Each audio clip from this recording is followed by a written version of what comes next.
गेल्या अनेक दिवसांपासून पावसाच्या प्रतीक्षेत असलेल्या धुळे शहरात अखेर पावसानं हजेरी लावली आहे। यामुळे उकाड्यापासून त्रस्त असलेल्या नागरिकांना दिलासा मिळालाय।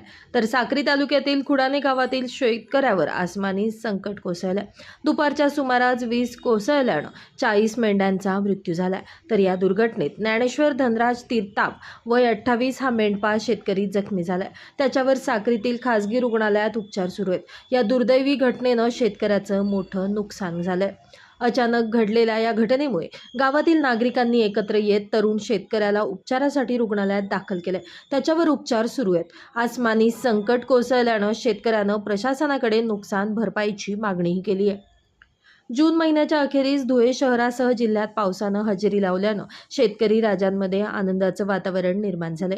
गेल्या अनेक दिवसांपासून पावसाच्या प्रतीक्षेत असलेल्या धुळ्यात पावसानं हजेरी लावल्यानं नागरिकांचे रस्त्यावर धावपळ दिसून आली। अनेक दिवसांपासून उकाड्यापासून त्रस्त असलेल्या नागरिकांना काहीसा दिलासा मिळाला। दुपारच्या सुमारास अचानकपणे पावसाचं वातावरण झाल्यानं पावसानं शहरात हजेरी लावली। जवळपास अर्धा तास कोसळलेल्या पावसामुळे वातावरणात गारवा निर्माण झाला।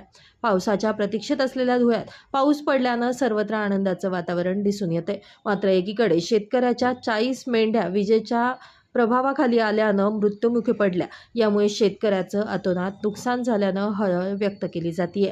Bureau report, Lumbini news, Dhule.